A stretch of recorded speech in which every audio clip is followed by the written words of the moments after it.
व्याख्यामुद्रां करसरसिजैः पुस्तकं शङ्खचक्रे बिभ्रद्भिन्नस्फटिकरुचिरे पुण्डरीके निषण्णः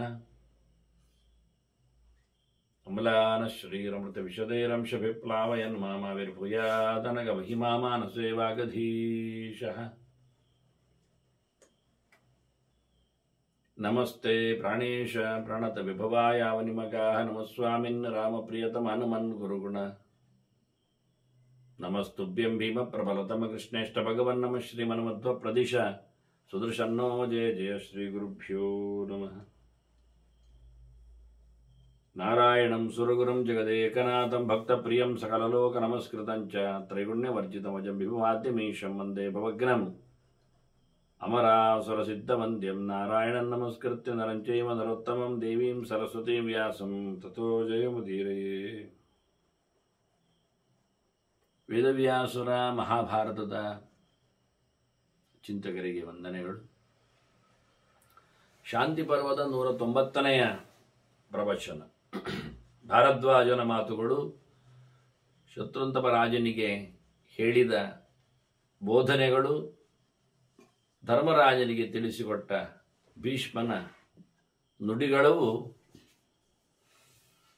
ಬಹಳ ಸುಂದರವಾಗಿ ಆಪದ್ಧರ್ಮದ ಕೆಲವು ರೋಚಕ ಗೆರೆಗಳನ್ನು ಇಲ್ಲಿ ನಾವು ನೋಡಬಹುದು. ಶತ್ರುಗಳನ್ನು ನಾವು ಅನುಸರಿಸಬೇಕಂತ. ಈ ಸಪತ್ನಾನಾಂ ತಾನು ಸಮ್ಯಕ್ ಅನವರ್ತಯೇತಂತ.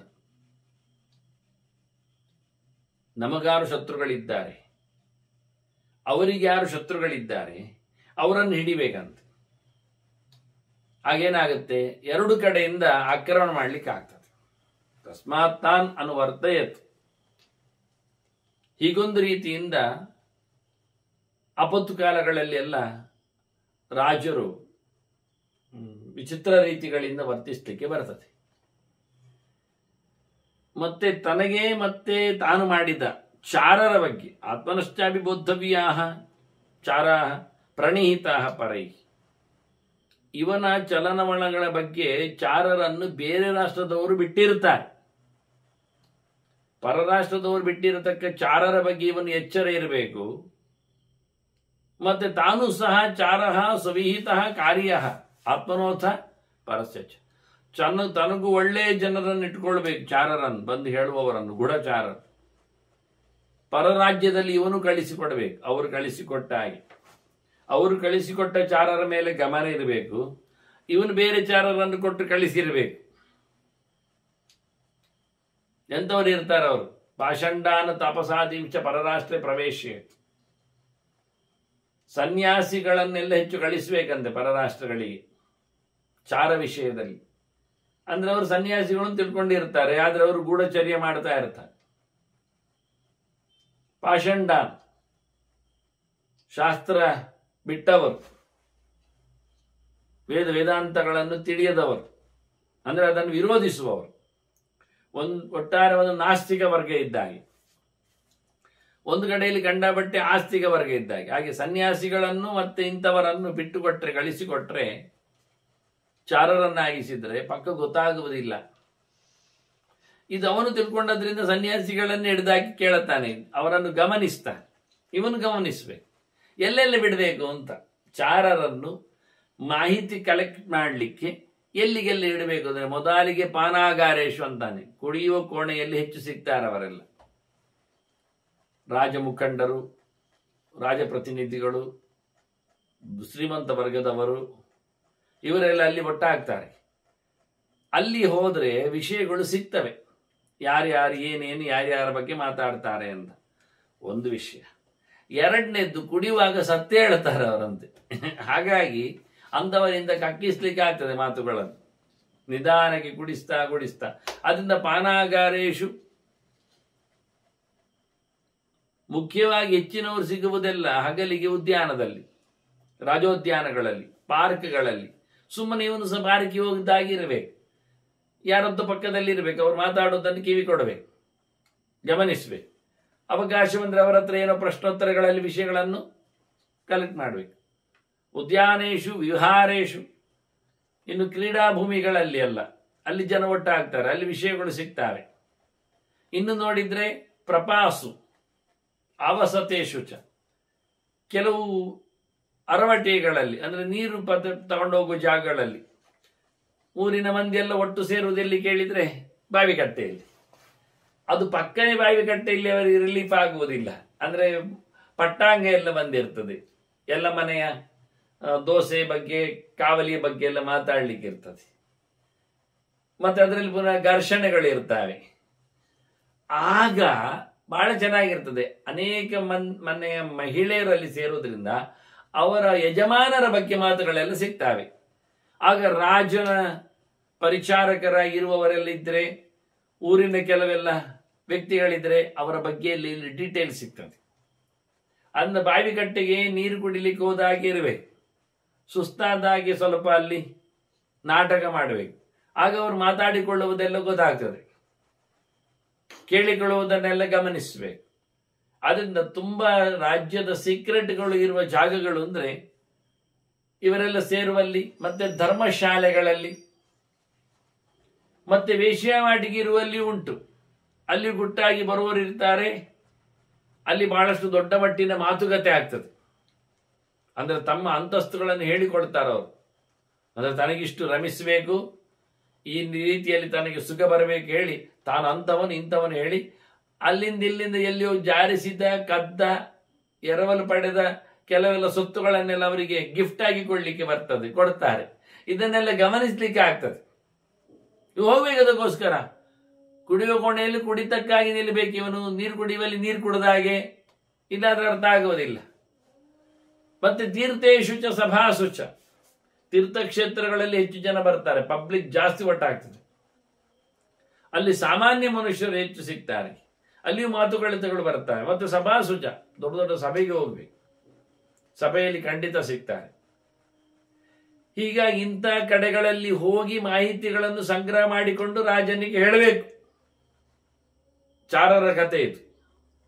ಮತ್ತು ಯಾರೆಲ್ಲ ದೇಶದ್ರೋಹಿಗಳಿದ್ದಾರೆ ಅವರನ್ನು ರಾಜ ಮುಲಾಜಿಲ್ಲದೆ ಮುಗಿಸಬೇಕು.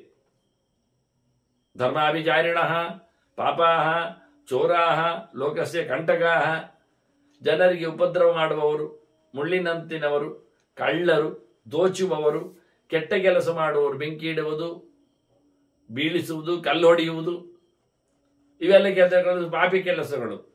ಅದರೊಟ್ಟಿಗೆ ಧರ್ಮವನ್ನು ಬಿಟ್ಟವರು, ತಪ್ಪು ಧರ್ಮವನ್ನು ಮಾಡುವವರು, ಅನ್ಯಾಯ ಮಾಡುವವರು ಧರ್ಮಕ್ಕೆ, ಇಂಥದ್ದೆಲ್ಲವರನ್ನು ಹಿಡಿದಾಗಬೇಕು ರಾಜ. ಚೆನ್ನಾಗಿ ಅವರನ್ನು ಮುಗಿಸ್ಬೇಕು. ಸಮಾಗಚ್ಚ ನಿಧಾನ ಬುದ್ಧಿಯ ನಿಯಚ್ಛೇತ್ ಶಮೈತತ್, ಕಂಟ್ರೋಲಿಗೆ ತರಬೇಕು, ಸೆರೆಮನೆಯಲ್ಲಿ ದುಡಬೇಕು, ಇಲ್ಲಾಂದ್ರೆ ಅಲ್ಲಿಗೆ ಮುಗಿಸಿ ಬಿಡಬೇಕು ಗೊತ್ತಾಗದಾಗಿ. ಇವೆಲ್ಲ ವ್ಯವಸ್ಥೆಗಳು. ಯಾಕೆ ಅವರು ಲೋಕಕ್ಕೆ ದೊಡ್ಡ ಕಂಟಕರವರು. ಮತ್ತೆ ರಾಜ ಯಾರ ಮೇಲೆಯೂ ಪೂರ್ಣವಾದಂಥ ವಿಶ್ವಾಸವನ್ನು ತಳಿಲಿಕ್ಕಿಲ್ಲ. ವಿಶ್ವಾಸಾತ್ ಭಯಮಾಪ್ನೋತಿ ನಾ ಪರೀಕ್ಷತೆ ವಿಶ್ವಚೇತ್, ಯಾರನ್ನು ಪರೀಕ್ಷೆ ಮಾಡದೆ ನಂಬಬಾರದು. ಪರಿಪೂರ್ಣವಾಗಿ ಅವರ ಇತಿಮಿತಿಗಳನ್ನು, ಆಗು ಹೋಗುಗಳನ್ನು, ಅತ್ತ ಇತ್ತಗಳನ್ನು ಎಲ್ಲ ಚೆನ್ನಾಗಿ ಪರಿಗಿಸಿ ಮತ್ತೆ ಅವನ ಮೇಲೆ ಬೇಕಾದಂತಹ ಕೃತಿಯ ನೆಲೆಯಲ್ಲಿನ ವಿಶ್ವಾಸವನ್ನು ಮಾಡಲಿಕ್ಕೆ. ಯಾಕೆಂದ್ರೆ ವಿಶ್ವಸೇದ ವಿಶ್ವಸ್ತೇನಾತ್ ವಿಶ್ವಸೇತ್, ಈಗೆರೆ ಹಿಂದಿನಿಂದ ಬಂದದ್ದು ಮತ್ತೊಮ್ಮೆ ಇಲ್ಲಿ ಉಂಟೆ. ಅದೊಂದು ಮಹಾಭಾರತದಲ್ಲಿ ಒಂದು 8-10 ಜನರ ಬಾಯಿಯಿಂದ ಸಂದೇಶವಾಗಿ ಬಂದಿದೆ. ಬೇಡಪ್ಪ ಬೇಡ, ನಂಬಿದವರನ್ನು ನಂಬಬೇಡ, ನಂಬದವರನ್ನು ನಂಬಬೇಡ. ನಂಬಿದರೆ ಭಯ ಅಂತೂ ಖಂಡಿತ ಹಾಳಾಗ್ತದೆ. ಅತಾಸ್ಯ ಪ್ರಹರೇತ್ ಕಾಲೇ ಕಿಂಚಿತ್ ವಿಚಲಿತೇ ಪದೇ ವಿಶ್ವಾಸಯಿತ್ವಾತು ಪರಂ ತತ್ವಭೂತೇನ ಹೇತುನ, ಆಗದವನನ್ನು ಶತ್ರುವನ್ನು ತಾನಾಗಿ ವಿಶ್ವಾಸ ಮಾಡಿದವನಂತೆ ಮಾಡಿ ಅವನನ್ನು ಅರ್ಥೈಸಿ ಬೇಕಾದ ಒಳ್ಳೆ ತತ್ವಬೋಧಗಳಿಂದ ಅವನನ್ನು ವಶಕ್ಕೆ ಪಡೆದ ಬಳಿಕ ಯಾವಾಗ ಅವನಿಗೆ ಸಿಗ್ತದೆ, ಎಲ್ಲಿ ತಪ್ತಾನೆ, ಎಲ್ಲಿ ಹೆಜ್ಜೆ ಜಾರತ್ತೆ, ಎಲ್ಲಿ ತಪ್ಪು ಸಿಕ್ಕತ್ತೆ, ಅಲ್ಲಿ ಅವರನ್ನು ಮುಗಿಸಿಬಿಡಬೇಕು. ಬಹಳ ಅದ್ದೂರಿಯಾಗಿ, ಬಹಳ ಚಂದವಾಗಿ. ನಮುಚಿಯ ಜೊತೆಯಲ್ಲಿ ಇಂದ್ರ ಒಟ್ಟಿಗಿದ್ದಾಗ ಫ್ರೆಂಡ್ ಅಂತ ಹೇಳಿಕೊಂಡು ಮಾಡಿದ್ದ ಹಾಗೆ ಕಾಲು ಕೆದಕಿ ಗಲಾಟೆ ಮಾಡಿ ನನಗೆ ಕಾಲು ತಾಗಿಸಿದ್ಯಾ ನೀನು, ನಿನ್ನ ಕಾಲು ನನಗೆ ತಾಗಿತಾ ಹೇಳಿಕೊಂಡು ಯಾವುದರಿಂದಲೂ ಸಾಯುವುದಿಲ್ಲ ಅಂತ ಮಾಡಿಕೊಂಡವ. ಫ್ರೆಂಡ್ ಅಂತ ಇಂದ್ರೆ ಹೇಳಿಬಿಟ್ಟಿದ್ದಾನೆ, ಮಿತ್ರನಾಗಿ ದ್ರೋಹ ಮಾಡ್ಲಿಕ್ಕಿಲ್ಲ ಹೇಳ್ತಾನವ. ಕೊನೆಗೇನು ಮಾಡ್ತಾನೆ ಅವನು? ಬಹಳ ಜನ ಕೇಳ್ತಾನೆ, ಹಸಿಯಲ್ಲದ, ಜೀವ ಇಲ್ಲದ, ಹಗಲಲ್ಲದ, ರಾತ್ರಿ ಎಲ್ಲ ಹಿರಣ್ಯಕಶಿಪುವಿನ ತರಾನೆ. ಹಾಗೆ ಅವನನ್ನು ಸಂಜೆ ಹೊತ್ತಿನಲ್ಲಿ ಕಾಲು ತಾಗಿತ್ತು ಎನ್ನತಕ್ಕಂತಹ ಕಾಲು ಕೆದಕಿ ಜಗಳಕ್ಕೆ ನಿಂತು ಸಮುದ್ರ ಬದಿಯಲ್ಲಿದ್ದ ಸಮುದ್ರ ನಾಲಿಗೆಯಲ್ಲಿ ಫೇನ, ಸಮುದ್ರದ ನೊರೆ, ಅದರಲ್ಲಿ ಅವನನ್ನು ಚಚ್ಚಿಕೊಂಡ. ಸಾಧ್ಯ ಉಂಟ? ನೊರೆಯಲ್ಲಿ ಆದ್ರೆ ಸಾಯ್ತಾರ? ಆ ನೊರೆಯ ಮೇಲೆ ವಜ್ರಾಯುಧದ ಪ್ರಯೋಗ ಆಗ್ಲಿಕ್ಕೆ ಹೋಗಿ ಇಂದ್ರ ಮುಟ್ಟಿದ್ದೆಲ್ಲ ವಜ್ರಾಯುಧ ಆಗತ್ತೆ ಬಿಡಿ. ಅವನಿಗೆ ನೊರೆಯಿಂದ ಒಂದು ಸಾವನ್ನು ಕೇಳಲಿಲ್ಲ, ಆಗುವುದಿಲ್ಲ ಅಂತ. ಏನೋ ನೊರೆಯಲ್ಲೇ ಸಾಯಿಸ್ತದ ಅಂತ. ಹಾಗಾಗಿ ಸಮುದ್ರ ಫೇನದಿಂದ ಆತನ ಸಾವು ನೋಡಿ. ಆ ಶಬ್ದ ಕೇಳುವಾಗಲೇ ಸಮುದ್ರ ಫೇನ ಅಂದಾಗಲೇ ಸಾಬೂನು ಅಂತ ಕೇಳಿದಾಗ ಕೇಳ್ತದೆ. ಅಂದ್ರೆ ಹಿಂದೆ ತಯಾರು ಮಾಡೋ ರೀತಿ ಸಾಬೂನು, ನಾವು ನೊರೆಯಿಂದ ಸಾಬೂನು ಮಾಡ್ತೇವೆ. ಆ ಶಬ್ದಗಳು ಹಾಗೆ ಫೇನದಿಂದ ಬರುವಂಥದ್ದು. ಪಕಾರಕ್ಕೆ ಬಕಾರ, ಅದೇನು ಸಮಸ್ಯೆ ಇಲ್ಲ ವಿಷಯ. ಸಾ ಅಂದ್ರೆ ಸಾರಭೂತವಾದದ್ದು ಸಮುದ್ರ, ಸಮುದ್ರ ನೀರು, ಏನೇ ಸಾರ ಅಂದ್ರೆ ನೀರು ಅಂತ ಅರ್ಥ. ಸಾಬೂನು ಅಂದ್ರೆ ಸಾರ, ನೀರಿನ ಪೇನ ಅಂತ ಅರ್ಥ. ಬೂನು ಪೇನ್, ಮತ್ತೆ ನೊರೆ. ಹೀಗೆಲ್ಲ ಎಂತಾದ್ರೂ ಮಾಡು, ಯಾವತ್ತು ಹೆಜ್ಜೆ ತಪ್ಪಿದ ಒಂದು ಅಕ್ಷರದಲ್ಲಿ ತಪ್ಪು ಖಂಡಿತ, ಒಂದು ಪದ ಸಾಕಂತೆ ದ್ರೋಹ ಮಾಡಲಿಕ್ಕೆ, ಹೊಡಿಲಿಕ್ಕೆ. ಒಂದು ಶಬ್ದ ಎಲ್ಲಿಯಾವುದು ತಪ್ಪಿ ಬಂದದ್ದು ಹುಡುಕ್ತಾ ಇದ್ದು ಬಡಿಲಿಕ್ಕೆ ಬರ್ತದೆ ಅಂತ. ಮತ್ತೆ ಯಾರನ್ನು ನಂಬಲಿಕ್ಕಿಲ್ಲ ಅಂದ್ರೆ ಅಶಂಖ್ಯಮಪಿ ಶಂಕೇತ ನಿತ್ಯಂ ಶಂಕೇತ ಶಂಕಿತಾತ್. ಎಲ್ಲರ ಮೇಲೆ ಸಂಶಯದ ದೃಷ್ಟಿಯಲ್ಲೇ ಇರಬೇಕು. ಯಾರ ಮೇಲೆ ಸಂಶಯ ಪಡಲಿಕ್ಕೆ ಇಲ್ಲವೋ ಅಂಥವನ ಮೇಲೆಯೂ ಸಂಶಯವನ್ನು ಪಡಲೇಬೇಕು. ಸಂಶಯಿತ ಪ್ರವೃತ್ತಿಯಿಂದಲೇ ನಿರ್ಭಯವಾಗಿ ಮತ್ತೆ ಉಳಿಲಿಕ್ಕಾಗ್ತದೆ. ಯಾವುದ ವಿಷಯದಲ್ಲಿ ನಮಗೆ ಸಂಶಯವೇ ಬರುವುದಿಲ್ಲ ಮಾಡ್ತೇವೆ, ಆವತ್ತು ನಾವು ಸೋಲ್ತೇವೆ. ಹೋರಾಟ ಮಾಡಿದರೆ ಸತ್ತರೆ ಸ್ವರ್ಗ ಸಿಗ್ತದೆ, ಬದುಕಿದರೆ ದೇಶವನ್ನು ಆಳ್ಲಿಕ್ಕೆ ಬರ್ತದೆ ಎನ್ನುವ ಒಂದು ಚಿಂತನೆ ಜೊತೆಯಲ್ಲೇ ಸಂಶಯಿತ ಪ್ರವೃತ್ತಿಯಲ್ಲೇ ಸಂಶಯವನ್ನು ಗಟ್ಟಿ ಮಾಡಿಕೊಂಡು ಏನೋ ಅದುವೋ ಇದು ಅಂತ ಹೇಳಿಕೊಂಡು ಯಾವುದಾಗಬಹುದು ಅಂತ ತೀರ್ಮಾನಕ್ಕೆ ಬಂದೇ ಹೋಗುವಂತ. ಆದ್ದರಿಂದ ಯಾವತ್ತೂ ಸಹ ಸಂಶಯ ಪಟ್ಟವನಲ್ಲಿ ಸಂಶಯ ಪಡುವುದು ಖಂಡಿತ, ಸಂಶಯ ಪಡೆದವನ ಮೇಲೂ ಸಹ ಸಂಶಯವನ್ನು ಪಡೀಲೇಬೇಕಾಗ್ತದೆ. ಯಾಕೆಂದ್ರೆ ಭಯಂ ಹಿ ಶಂಕಿತಾತ್ ಜಾತಂ ಸಮೂಲಮಪಿ ಕೃಂತತಿ. ನಮಗೆ ಸಂಶಯಾಸ್ಪದವಾದ ವ್ಯಕ್ತಿಯಿಂದ ಒಂದೊಮ್ಮೆ ತೊಂದರೆಗೆ ಬರುವುದು ಆಗಿಬಿಟ್ಟರೆ ನಮ್ಮ ಸರ್ವನಾಶ ಆಗುವುದು ಖಂಡಿತ. ಆದ್ದರಿಂದ ಯಾವತ್ತು ಸಂಶಯ ಪಡೆದ ಅವರ ಮೇಲೂ ನಾವೊಂದು ದೃಷ್ಟಿ ಇಡಬೇಕು. ಸಂಶಯ ಪಾಕ್ಷಿಯೋ ವಿದೋಷ ಪರಿಹರ್ತವ್ಯ ಅಂತ ಅರ್ಥ. ನಿಜವಾಗಿ ತಂದು ಕೊಟ್ಟಿದ್ದಾನೆ, ಚೆನ್ನಾಗಿದೆ ಎಂದು ಗೊತ್ತಿದೆ, ಆದರೂ ಸಂಶಯ ಎಲ್ಲಿಯೋ ಏನೋ ಯಾವುದೋ ಮಿಕ್ಸ್ ಆಗಿರ್ಬಹುದಾ ನೋಡುವ, ಪರೀಕ್ಷೆ ಮಾಡಿ ನೋಡುವ ಅಂತ. ಹಾಗೆ ಪರೀಕ್ಷೆ ಮಾಡಿಯೇ ನೋಡುವಂಥದ್ದು ಇದರಲ್ಲಿ, ಗ್ಯಾರಂಟಿ, ಕನ್ಫರ್ಮ್. ಹಾಗೆ ಬಹಳ ಚೆನ್ನಾಗಿ ಸಂಶಯದ ಪ್ರವೃತ್ತಿ ಉಳ್ಳವನಿಂದ ನಾವು ದೂರ ಇದ್ದರೆ ಒಳ್ಳೆಯದು. ಇಲ್ಲಾದ್ರೆ ಅವ ನಮ್ಮ ಬುಡದಿಂದಲೇ ಮುಗಿಸ್ತಾನೆ. ನಾವು ಹೇಗೆ ಒಬ್ಬನನ್ನು ವಿಶ್ವಾಸಗೊಳಿಸುವುದು ಕೇಳಿದರೆ ಅವಧಾನೇನ ಮೌನೇನ ಕಾಷಾಯೇಣ ಜಟಾಜಿನೇ ವಿಶ್ವಾಸಯಿತ್ವ ದ್ವೇಷ್ಟಾರಂ ಮತ್ತೆ ಅವಲಂಬೆ ಯಥಾವರ್ಗ. ಮೊದಲವನು ನಮ್ಮ ಕೈಗೆ ಸಿಗುವಂತೆ ಮಾಡಬೇಕು. ಸಿಕ್ಕಿದ ನಂತರ ಶತ್ರುವನ್ನು ತೋಳದಾಗಿ ಹರಿದು ತಿಂದು ಹಾಕಬೇಕು. ಭಯಾನಕವಾದ ಹಿಂಸೆ. ಅದಕ್ಕೆ ಬೇಕಾಗಿರತಕ್ಕ ಏಕಾಗ್ರತೆ, ಒಳ್ಳೆ ಧಾರಣೆ, ಮೌನ, ಹೆಚ್ಚು ಮಾತಾಡುವುದಿಲ್ಲ. ಮಾತಾಡಿದರೆ ಏನೋ ಸಬ್ಜೆಕ್ಟ್ಗಳು ಗೊತ್ತಾಗ್ತವೆ, ಲೀಕ್ ಆಗ್ತವೆ. ಮತ್ತೆ ಅವನನ್ನು ವೈರಾಗ್ಯದಿಂದ ಅಥವಾ ಧಾರ್ಮಿಕವಾದ ಭೂಮಿಕೆಗಳಿಂದ, ವ್ರತ ನಿಯಮಗಳಿಂದ, ಹೀಗೆಲ್ಲ ನಾವು ಮಾಡಿದ ವೇಷಗಳಿಂದ ಅವನು ನಮಗೆ ವಿಶ್ವಾಸಕ್ಕೆ ಬರ್ತಾನೆ. ಬಂದ ನಂತರ ಅವನನ್ನು ಚೆನ್ನಾಗಿ ಲೂಟಿ ಮಾಡಲಿಕ್ಕೆ, ಯಾವ ಬಗೆಯಲ್ಲಿ ಆಗ್ತದೆ ಅಂತ ನೋಡಲಿಕ್ಕೆ, ಯಾರಿಂದ ಮಾಡಿಸಬಹುದು ಅಂತ ನೋಡಲಿಕ್ಕೆ, ಯಾವುದೋ ಕೆಲವೆಲ್ಲ ವೈರಾಗ್ಯ ಸನ್ಯಾಸದ ಜನರಿಂದಲೋ ಅಥವಾ ಜಟ್ಟೆ ಅಜ್ಜಿನ ಹೊತ್ತಿರತಕ್ಕಂಥ ಋಷಿ ಮುನಿಗಳಿಂದಲೋ ಏನೋ ಅವನಿಗೆ ಯಾವುದೋ ರೀತಿಯಾದದ್ದು ಅವನಿಗೆ ವಿಷಯ ತಿಳಿಸುವ ಮೂಲಕ ಅವನನ್ನು ಎಳೆದು ಹಾಕಿ ಮುಗಿಸುವೆ. ಅದು ಯಾರಾದರೂ ರಾಜನಿಗೆ ಏನಾದರೂ ಒಂದೇ, ಪುತ್ರೋವಾ ಯದಿವಾ ಭ್ರಾತ ಪಿತಾವಾ ಯದಿವಾ ಸ್ವರತ್, ತಂದೆಯೇ ಆಗಲಿ ಮಗನೇ ಆಗಲಿ, ಅಣ್ಣನೇ ಆಗಲಿ, ಅಥವಾ ಗೆಳೆಯನೇ ಆಗಲಿ, ಈ ಗಂಡು ಸಂತಾನದ 3 ಮುಖಗಳನ್ನು ಇಲ್ಲಿ ಉಲ್ಲೇಖ ಮಾಡುತ್ತಾರೆ. ಅವನ ಅಪ್ಪನನ್ನಾಗಲಿ, ಅವನ ಮಗನನ್ನಾಗಲಿ, ಅವನ ಒಡಹುಟ್ಟಿದ ಅಣ್ಣನನ್ನಾಗಲಿ, ಇಲ್ಲ ಅವನ ಒಡಕ್ಕೆ ಹತ್ತಿರ ಬಂದಿರತಕ್ಕ ಗೆಳೆಯನನ್ನಾಗಲಿ, ವ್ಯಕ್ತಿಗೆ ಬೇಕಾಗಿರತಕ್ಕಂಥ ಹತ್ತಿರದ ಸಂಬಂಧಿಗಳ ಬಗ್ಗೆಯೂ ಸಹ ಅವನೊಂದೊಮ್ಮೆ ಅನ್ಯಾಯ ಮಾಡಿದರೆ ಅವನ ಅರ್ಥಸ್ಯ ವಿಘ್ನಂ ಕುರ್ವಾಣಾಹ ಹಂತವ್ಯಾಹ ಭೂತಿಮಿಚ್ಚತಃ. ತನ್ನ ಸೊತ್ತಿಗೆ, ತನ್ನ ರಾಜ್ಯಕ್ಕೆ, ತನ್ನ ಕೋಶಕ್ಕೆ, ತನ್ನ ದ್ರವ್ಯಕ್ಕೆ, ತನ್ನ ದವಸ ಧಾನ್ಯಗಳಿಗೆ, ತನ್ನ ಒಟ್ಟು ಪ್ರಯೋಜನ ಸಿದ್ಧಿಗೆ ವಿರೋಧವಾಗಿ ಮಗನೇ ನಿಲ್ಲಲಿ, ಅಪ್ಪನೇ ಬರಲಿ, ಅಣ್ಣನೇ ಆಗಿರಲಿ, ಅಥವಾ ಕಾಸ ಮಿತ್ರನೇ ಬಂದ, ಮುಗಿಸ್ಬೇಕು. ನೋಡಿ ಎಂಥ ಪಾಠ ನೋಡಿ. ಆಪದ್ಧರ್ಮದ ಪಾಠದಲ್ಲಿ ಎಷ್ಟು ಜೋರಿದೆ. ಇದು ಕ್ಷತ್ರಿಯ ಧರ್ಮ. ಇದನ್ನೇ ಧರ್ಮರಾಜ ಅತ್ತದ್ದು ಹೇಳುತ್ತಾ, ಕ್ಷತ್ರಿಯ ಧರ್ಮದಲ್ಲಿ ಯಾರನ್ನು ಬಡಿಲಿಕ್ಕುಂಟುಂಟಲ್ಲ, ನಾನು ಕೈಯಾರೆ ಬಡದ್ನಲ್ಲ, ಕೊಂದಲ್ಲ, ಬೇಕಾಯ್ತಲ್ಲ, ಅವ್ರು ಬಂದ್ರಲ್ಲ, ಇದು ಪಾಠ ಅಲ್ವ ನಮಗೆ ಅಂತ.